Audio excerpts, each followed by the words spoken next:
नैनीताल में दुर्गा पूजा की धूम। फौजी ललित ने पहाड़ी गीतों से समा बांधा। देर रात तक चला सांस्कृतिक कार्यक्रमों का रंग। ऋषिकेश में दशहरा के दिन ट्रैफिक प्लान लागू। दोपहर 2 बजे के बाद बड़े वाहनों की शहर में नो एंट्री। रावण दहन के बाद पुराना ट्रैफिक प्लान होगा लागू। हरिद्वार में किसानों को सताने वाले चोर गिरोह का पर्दाफाश। पुलिस ने 3 आरोपियों को किया गिरफ्तार। किसानों ने पुलिस का जताया आभार। हल्द्वानी पुलिस टीम ने 2 शातिर चोर को किया गिरफ्तार। 22 तोला सोने के जेवरात किए बरामद। पुलिस टीम को एसएसपी ने दिया नगद इनाम। एसएसपी मणिकांत मिश्रा अपराधियों के खिलाफ सख्त। 24 घंटे में नाबालिग से दुष्कर्म और नृशंस हत्या का किया खुलासा। 5 आरोपियों को किया गया गिरफ्तार। नमस्कार, स्वागत है आपका। मैं हूं आपके साथ सपना दीपक मंदेशा। बुलेटिन का आगाज करेंगे। मुख्यमंत्री पुष्कर सिंह धामी ने शहरी विकास विभाग की विभिन्न योजनाओं का शिलान्यास और लोकार्पण किया। सीएम धामी ने स्वच्छता सर्वेक्षण 2024-25 में उत्कृष्ट कार्य करने वाले नगर निकायों को अटल निर्मल नगर पुरस्कार से सम्मानित किया। कार्यक्रम में कैबिनेट मंत्री गणेश जोशी, सांसद नरेश बंसल, विधायक उमेश शर्मा काऊ, सविता कपूर और मेयर सौरभ थापियान उपस्थित हैं। आइए अब आपको सीधे लिए चलते हैं मुख्य सेवक सदन मुख्यमंत्री आवास देहरादून, जहां सीएम धामी कार्यक्रम को संबोधित कर रहे हैं। अत्यंत हर्ष का विषय है कि हम राज्य के नगरीय क्षेत्रों के समग्र विकास से जुड़ी हुई विभिन्न विकास की परियोजनाओं का आज लोकार्पण और शिलान्यास कर रहे हैं। आज जहां एक और हम राज्य के 52 नगरीय निकायों में 155 आयुष्मान आरोग्य मंदिरों का शिलान्यास कर रहे हैं, वहीं प्रधानमंत्री आवास योजना शहरी के अंतर्गत 15,600 नवनिर्मित आवासों का लोकार्पण भी कर रहे हैं। इसके साथ ही हम आज स्ट्रीट वेंडर पंजीकरण प्रक्रिया एवं अंगीकार 2.0 अभियान की शुरुआत करने के साथ साथ स्वच्छता सर्वेक्षण में उत्कृष्ट कार्य करने वाले निकायों को अटल निर्मल पुरस्कार से भी आज सम्मानित किया गया है। इतना ही नहीं, आज हम शहरी निकायों को ठोस अवशिष्ट प्रबंधन हेतु 244 नए वाहनों को भी राज्य को समर्पित कर रहे हैं। मुझे पूरा विश्वास है कि हमारी ये सभी नवीन पहलें न केवल नगरीय क्षेत्र को और अधिक स्वच्छ, सुंदर एवं स्वस्थ बनाने में सहायक सिद्ध होंगी, बल्कि नागरिकों के जीवन स्तर को और बेहतर बनाने में महत्वपूर्ण भूमिका निभाएंगी। भाइयों बहनों, आदरणीय प्रधानमंत्री श्री नरेंद्र मोदी जी ने भारतवर्ष को सबका साथ, सबका विकास, सबका विश्वास और सबका प्रयास के सिद्धांत पर चलते हुए विकास की समृद्धि की नई ऊंचाइयों पर पहुंचाया है। स्वच्छ भारत मिशन के माध्यम से आज देश के लाखों करोड़ों शहरों और कस्बों और नगरों में साफ सफाई की एक नई संस्कृति विकसित हुई है। अमृत योजना के द्वारा शहरी बुनियादी ढांचे जैसे जल आपूर्ति, सीवरेज और हरित स्थानों को और सशक्त बनाया गया है। स्मार्ट सिटी मिशन द्वारा शहरी विकास को तकनीकी और नागरिक सुविधा के साथ जोड़ते हुए आदर्श नगर मॉडल का प्रस्तुत करने का भी प्रयास किया जा रहा है। प्रधानमंत्री आवास योजना के अंतर्गत लाखों गरीब परिवारों को स्वयं के पक्के मकान प्राप्त हुए हैं। आदरणीय प्रधानमंत्री जी के मार्गदर्शन और सहयोग से हमारी राज्य सरकार भी उत्तराखंड के विकास को एक नई दिशा देने का निरंतर प्रयास कर रही है। हमारी सरकार ने राज्य में केंद्र की विभिन्न योजनाओं को प्रभावी ढंग से लागू करने का काम किया है। स्वच्छ भारत मिशन के अंतर्गत प्रत्येक नगर में ठोस कचरा प्रबंधन और सफाई व्यवस्था को और सुदृढ़ किया जा रहा है। आज राज्य में smart city mission, PM Svanidhi योजना, प्रधानमंत्री आवास योजना, अमृत मिशन जैसी विभिन्न जन कल्याणकारी योजनाओं का लाभ उत्तराखंड के प्रत्येक नागरिक को देने का प्रयास किया गया है। यही नहीं, हमारी सरकार राज्य में स्थानीय अर्थव्यवस्था और पर्यटन को बढ़ावा देने के लिए कई महत्वपूर्ण योजनाओं पर कार्य कर रही है। एक जनपद दो उत्पाद योजना के माध्यम से हमने स्थानीय आजीविका के अवसरों को बढ़ावा ने हमारे स्थानीय हमारी शक्ति के द्वारा बनाए गए उत्पाद आज हाउस ऑफ हिमालय ब्रांड के माध्यम से पूरे देश और दुनिया में मांग बढ़ती जा रही है। इसके लिए जहां हम विभिन्न देश के जो प्रमुख स्थान हैं उन स्थानों पर इसके स्टोर खोल रहे हैं, स्टॉल लगा रहे हैं।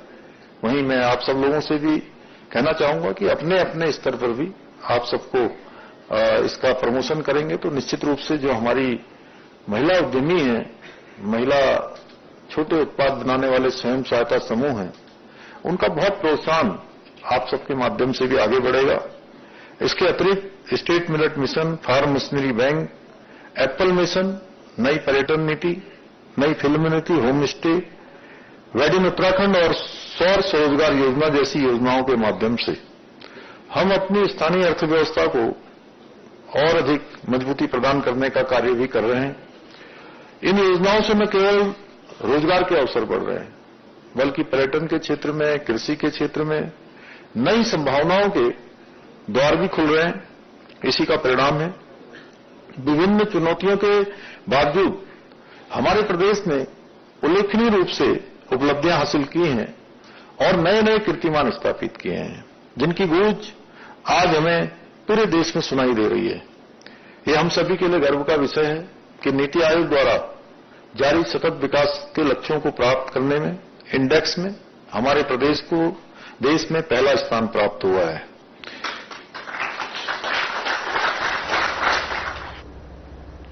सरोवरनगरी नैनीताल में इन दिनों जहां दुर्गा पूजा महोत्सव समेत तमाम पर्वों की धूम मची है, वहीं सर्वजनित दुर्गा पूजा कमेटी के सहयोग से दुर्गा पूजा सांस्कृतिक कार्यक्रमों की देर रात तक धूम मची हुई है, जिसमें कुमाऊनी गायक फौजी ललित मोहन जोशी ने एक से एक पहाड़ी गीत गाकर लोगों को जहां झूमने के लिए मजबूर कर दिया, तो वहीं युवा पीढ़ी अपने को रोक न सकी और जमकर पहाड़ी गीत पर ठुमके लगाए।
त्योहारी सीजन शुरू होने वाला है, बावजूद इसके ऋषिकेश के बाजारों में अभी तक अतिक्रमण हटाने की कार्रवाई शुरू नहीं हुई है।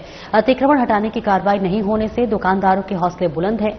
त्योहारों को करीब देखते हुए दुकानदारों ने फुटपाथ के साथ सड़क पर भी कब्जा कर लिया है, जिससे पैदल चलने वाले लोगों को परेशानी का सामना करना पड़ रहा है। इसके अलावा बाजारों में वाहनों की लोडिंग अनलोडिंग भी हो रही है। त्रिवेणी घाट रोड गोलगप्पे वाली गली के मुहाने पर तो दर्जनों वाहनों की नो पार्किंग रही है, और ऐसे में जिससे कि गोलगप्पे वाली गली में पैदल आने जाने वाले लोगों की दिक्कतें बढ़ गई हैं। दोपहिया वाहन भी गली में नहीं जा पा रहे हैं। दुकानदारों के दबाव में पुलिस नो पार्किंग पर कार्रवाई नहीं कर रही है। कुछ ऐसा ही हाल नगर निगम प्रशासन का है, जो बाजार में घुसकर अतिक्रमण हटाने के तैयार नहीं है। ऐसा इसलिए कहा जा सकता है क्योंकि 4 धाम यात्रा और कावड़ यात्रा शुरू होने से पहले बाजारों में अतिक्रमण हटाने के जो दावे अधिकारियों ने किए थे, वे दावे आज तक पूरे नहीं हुए हैं। बता दें कि शहर में घाट रोड, घंटा चौक रोड, क्षेत्र रोड, मुखर्जी चौक, लाजपत राय रोड की सड़क पहले से ही काफी संकरी है। ऊपर से अतिक्रमण होने से संकरी सड़कें और ज्यादा संकरी हो गई है। नगर आयुक्त ने बताया है कि मुनादी कर दुकान दोनों को अतिक्रमण हटाने के लिए निर्देशित कर दिया गया है। दशहरे के बाद अतिक्रमण हटाने की कार्रवाई की जाएगी।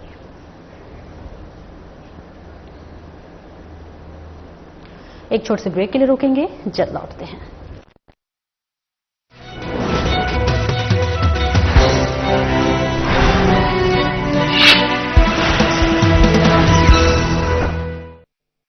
स्वावलंबी हो रहा प्रदेश का युवा, सशक्त हो रहा उत्तराखंड। मुख्यमंत्री पुष्कर सिंह धामी के दूरदर्शी फैसलों और पारदर्शी नीतियों से उत्तराखंड में रोजगार की बयार बह रही है। युवाओं की लाचारी और भ्रष्टाचार की मार पुरानी बात हो गई है। अब युवाओं की मेहनत को समय रहते सही परिणाम मिल रहा है। ऐतिहासिक नकल विरोधी कानून के लागू होने के बाद उत्तराखंड में प्रतियोगी परीक्षाओं में पारदर्शिता आई है। समयबद्ध ढंग से न सिर्फ विज्ञप्ति निकल रही हैं, बल्कि परीक्षा के बाद चयन भी हो रहा है। यही वजह है कि धामी सरकार के कार्यकाल में अब तक 25,000 से ज्यादा युवाओं को सरकारी सेवाओं में रोजगार देने का रिकॉर्ड बना है। पिछले 2-3 वर्ष उत्तराखंड में प्रतियोगी परीक्षा की तैयारी कर रहे छात्रों के लिए काफी अच्छे रहे हैं। उसका महत्वपूर्ण कारण ये है कि एक तो निरंतर रूप से परीक्षाएं आयोजित हो रही है, समयबद्ध रूप में परीक्षाओं के परिणाम भी आ रहे हैं और परीक्षाओं में सबसे महत्वपूर्ण विषय रहता है पारदर्शिता और शुचिता का, वो इंश्योर हुआ है। मुख्यमंत्री पुष्कर धामी ने महिलाओं के सामाजिक आर्थिक सशक्तिकरण की दिशा में साहसिक कदम उठाया। सरकारी नौकरियों में महिलाओं के लिए 30% क्षैतिज आरक्षण के प्रावधान से प्रदेश की महिलाओं को रोजगार में समान अवसर मिल रहे हैं। हमारी सरकार की कई सारी पहल में से एक जो क्रांतिकारी पहल रही है वो है 30% महिला आरक्षण बिल, जिसके माध्यम से न कि सिर्फ उत्तराखंड की महिलाओं को रोजगार में एक नए अवसर बल्कि उनकी जो भागीदारी है उसको भी हमने बढ़ते हुए रूप में देखा है। इसके लिए हम हमेशा ही उत्तराखंड सरकार के आभारी रहेंगे। कुशल युवाओं को रोजगार देने के लिए राज्य सरकार लगातार रोजगार मेले आयोजित कर रही है। इन सभी प्रयासों से सरकारी सिस्टम पर युवाओं का भरोसा मजबूत हुआ है। उम्मीदों को पंख लगा रही उत्तराखंड सरकार, युवाओं को मिल रहा रोजगार।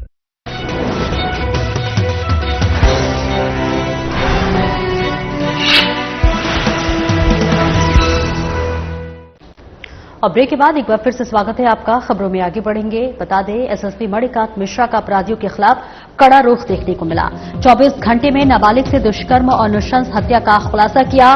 थाना कुंडा पुलिस ने 5 आरोपियों को गिरफ्तार किया। मृतका नाबालिग को बहला फुसलाकर अपने साथ ले गए थे आरोपी। मृतका के घर वापस जाने की कर रही थी जिद। पकड़े जाने का भय से नाबालिग के साथ दुष्कर्म कर नृशंस हत्या को दिया अंजाम।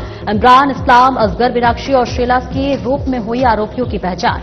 जघन्य अपराधों में संलिप्त किसी भी आरोपी को नहीं जाएगा बख्शा। एसएसपी मणिकांत मिश्रा ने कहा, जनता की सुरक्षा पुलिस की सर्वोच्च प्राथमिकता। एसएसपी की आमजन से अपील, संदिग्ध व्यक्ति या गतिविधि दिखाई देने पर पुलिस को करे सूचित। पुलिस पहचान को रखेगी गोपनीय।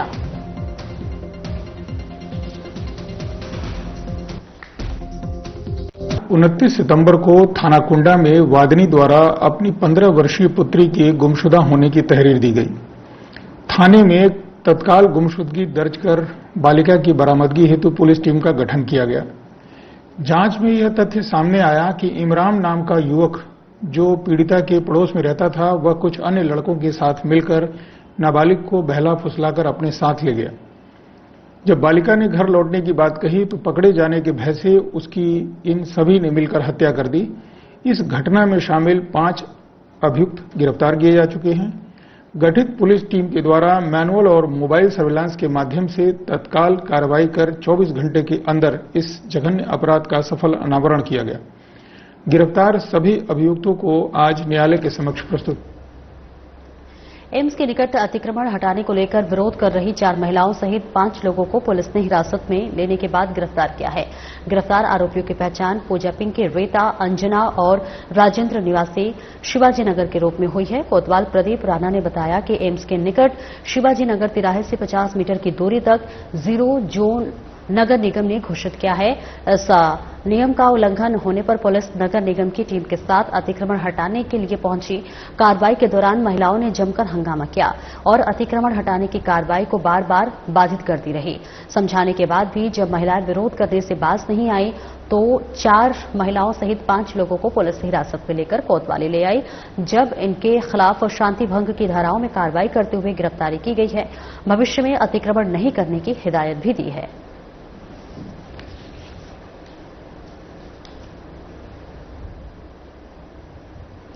और आगे बढ़ेंगे, जहां नगरपालिका परिषद मसूरी द्वारा आज पटरी व्यापारियों को हटाने के लिए नगरपालिका की टीम और पुलिस प्रशासन को भेजा गया है, जिसका पटरी व्यापारियों ने जमकर विरोध किया। नगरपालिका 3 माह पूर्व पटरी व्यापारियों को हटाने और 3 माह बाद स्थापित करने के लिए कहा गया था, लेकिन अब फिर से 15 दिन का समय मांगा जा रहा है और नगरपालिका परिषद मसूरी की टीम और पुलिस ने उन्हें हटाने का प्रयास किया, जिसको लेकर पटरी व्यापारियों द्वारा जमकर विरोध किया जा रहा है। पक्का निर्माण देख रहे हैं आप, फुटपाथ पे ये 4x8 के जो ये खोखे बनाए जा रहे हैं, किस नियम के तहत ये बनाए जा रहे हैं। सुप्रीम कोर्ट की साफ रूलिंग है, आप फुटपाथ पे किसी तरह का अस्थायी निर्माण भी नहीं कर सकते हैं। लेकिन उसको देखते आपने देखा होगा कुछ दिन पहले एसटीडी बूथ्स टूटे जो सरकारी नगरपालिका के, तो वो भी तोड़े गए। तो आप किसी तरह का निर्माण इन पे नहीं कर सकते। और साथ में आपको क्या गारंटी है, आज आप 40 बना रहे हैं, आगे 40 बन रहे हैं, फिर 40 ठीक है। अगर नहीं कोई व्यवस्था होती है तो हम कांग्रेस हमको बुलाएगी, हम धरने में बैठेंगे। बुलाना पड़ेगा, बैठना पड़ेगा धरने में। अगर इस तरह का व्यवहार बर्ताव करेंगे, आप कह रहे हैं कि हम 40 कियोस्क बना रहे हैं, वो कौन लोग हैं जिनको आवंटित होगी? क्या वो भाजपा के लोग हैं? ये कौन है? कांग्रेस के लोग तो हो नहीं सकते। तो मुझे तो लगता है सीधा सीधा वो भाजपा के लोग हैं, अपने लोगों को एडजस्ट करना है। से लगातार हमारे साथ हो रहा है। हमें 3 महीने का टाइम मांगा था, हमने 3 महीने का टाइम उनको दिया है, उनकी बात हमने डाली नहीं है। अब हमारे पर रोजी रोटी का संकट है, हमारे बच्चे भी पढ़ने वाले हैं, सारा कुछ है, तो इसलिए हम अब दुकान लगा रहे हैं, क्योंकि आगे त्योहार भी है। और प्लस मैं ये बोलना चाहती हूँ, अगर लिखित में कोई ऑर्डर है तो आप लाइए, हम अपनी पलंग खुद हटा देंगे। हम कितने दिन घर बैठेंगे? हमारे बच्चों की फीस नहीं जा पा रही है, कई चीजें हमारे घर में, डॉक्टरी खर्चा, हमारे बच्चों की इलाज चल रहे, तो हम लोग कहाँ से करेंगे? उन्होंने 3 महीने बोला, तो हमने 3 महीने रुक गए थे। ये लगा लो, ये बड़े लोगों पे अगर 3 दिन का हुआ तो वो 3 दिन में आप बता। और एक ब्रेक के लिए रुकेंगे, जल्द लौटते हैं।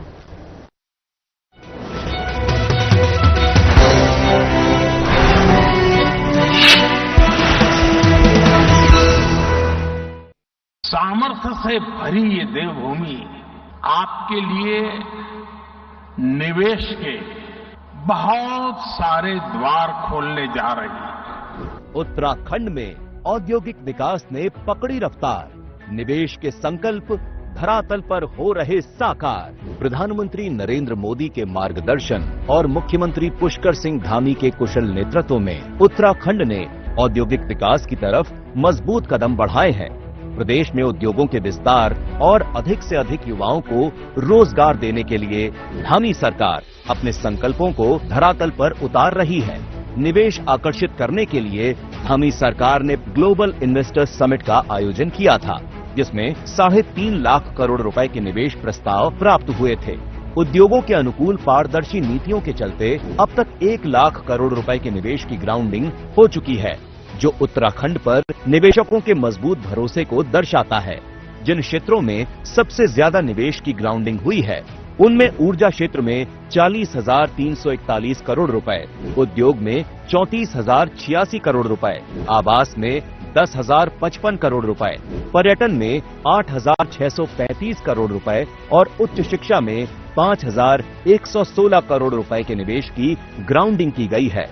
ये केवल आर्थिक निवेश नहीं है, बल्कि उत्तराखंड की समृद्ध संभावनाओं, उद्यमिता की भावना, जन भागीदारी पर आधारित समेकित विकास का प्रतिबिंब है। सरकार के प्रयासों से राज्य की औद्योगिक प्रगति को नई पहचान और नई गति मिलना तय है। निवेश की ग्राउंडिंग से न सिर्फ स्थानीय उद्यमिता को प्रोत्साहन मिलेगा, बल्कि राज्य की आर्थिक समृद्धि के साथ रोजगार के नए द्वार भी खुलेंगे। उद्योगों को मिल रही रफ्तार, बढ़ रहा निवेश, मिल रहा रोजगार।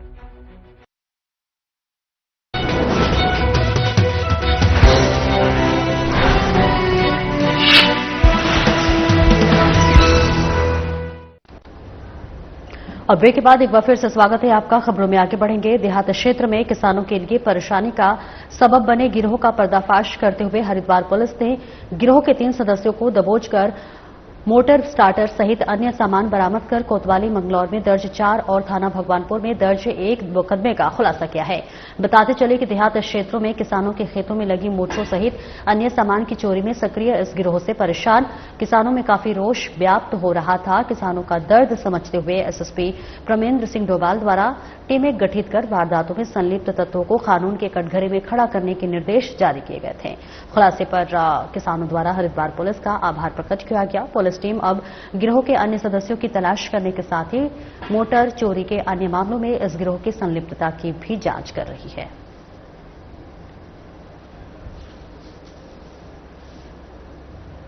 एसएसपी नैनीताल प्रहलाद नारायण मेड़ा के निर्देशन में चलाए गए अभियान के तहत नैनीताल पुलिस ने 2 शातिर चोरों को गिरफ्तार किया है। पुलिस ने आरोपियों के कब्जे से 22 तोला सोने के आभूषण बरामद किए हैं। मामले का खुलासा करते हुए एसपी सिटी प्रकाश चंद्र ने किया है। बताया है कि मुखानी थाना क्षेत्र निवासी पीड़ित ने घर में हुई जेवरात और नकदी चोरी की घटना को लेकर तहरीर दी थी, जिसके बाद पुलिस ने सीसीटीवी फुटेज खंगाले और मुखबिर तंत्र को सक्रिय किया। जांच में पता चला कि चोरों ने लाल कुआं क्षेत्र में भी चोरी की वारदात को अंजाम दिया था। वहीं पुलिस टीम ने मुखबिर की सूचना पर आरोपी आबिद हुसैन और राजवीर सिंह काली मंदिर पुल गदरपुर के पास से गिरफ्तार किया गया। इस बीच आपको बता दें कि पूछताछ में दोनों ने कई वारदातों को अंजाम देने की बात स्वीकार की। बरामद आभूषणों में मंगलसूत्र, हार, अंगूठियां, झुमके, पायल आदि शामिल है। इस बीच आरोपियों ने कबूल किया कि चोरी का माल वे नशे की लत पूरी करने के लिए स्मैक कारोबारियों को बेच देते थे। पुलिस ने उनकी निशानदेही पर छुपाए गए शेष आभूषण भी बरामद कर लिए हैं। पुलिस टीम के सराहनीय कार्य के लिए एसएसपी नैनीताल ने टीम को 2500 नगद पुरस्कार देने की घोषणा की है। मैं सीसीटीवी कैमरे और हमारी एसओजी हमारे दोनों थानों की टीम को लीड किया हमारे सीसीटीवी साथ में, और इसमें हमारी एसओजी और सीसीटीवी जो हमारे एक्सपर्ट हैं और भी काफी लंबी टीम है, इनके द्वारा सैकड़ों कैमरे सीसीटीवी खंगाले गए और तब जाके इसमें एक अभियुक्त प्रकाश में आया कि और साथ ही जो लाल कुआं में जो घटना हुई उसमें भी ये देखा गया। तो ये प्रकाश में आया कि दोनों घटनाएं किसी व्यक्ति के द्वारा की गई हैं। लाल कुआं में इसके साथ एक अभियुक्त और था जिसका नाम राजवीर है, और ये जो मुख्य अभियुक्त है अभिक, ये प्रोफेशनल अपराधी है। इससे 5 मुकदमे तो इसी कंवानी मंदिरपुरा क्षेत्र में है। ये उधम सिंह नगर जगतपुर का रहने वाला है दोनों, और ये पूरे यूपी में और पूरे नॉर्थ इंडिया, बिहार, झारखंड, ये कई जगह इस तरह की वारदात करता है। प्रोफेशनल चोर है, और इसने इस चोरी करने के बाद, दोनों चोरियां करने के बाद इस बीच रामपुर जेल में किसी मुकदमे में सरेंडर हुआ था। ये जेल में भी रहा। इसके बाद इसका एक्सीडेंट भी हो गया, तो उसमें भी ये और आगे बढ़ेंगे जहां ऋषिकेश में दशहरा के दिन ट्रैफिक प्लान लागू होगा। घर से निकलने से पहले देखे पुलिस का ट्रैफिक प्लान। दोपहर 2 बजे के बाद बड़े वाहनों के शहर में रहेगी नो एंट्री। श्यामपुर पुलिस चौकी से नटराज की ओर भेजे जाएंगे वाहन। ट्रैफिक का दबाव बढ़ने पर हरिद्वार रोड स्थित पुरानी चुंगी से डायवर्ट होंगे वाहन। पुरानी चुंगी से अंबेडकर चौक, गौरा देवी चौक से नटराज की ओर जाएंगे वाहन। त्रिवेणी घाट जाने वाले सभी रास्तों पर वाहनों की रहेगी नो एंट्री। केवल पैदल चलने वाले लोग ही जा सकेंगे। Triveni Ghat, Haridwar road, PWD guest house के बाहर बनाई जाएगी अस्थायी पार्किंग। लागू हो रहे ट्रैफिक प्लान पर अमल करने की पुलिस ने की अपील। कोतवाल प्रदीप राणा बोले, असुविधा से बचने के लिए करें दोपहिया वाहन का प्रयोग। रावण दहन के बाद भीड़ के वापस लौटने पर पुराना ट्रैफिक प्लान रात को होगा लागू।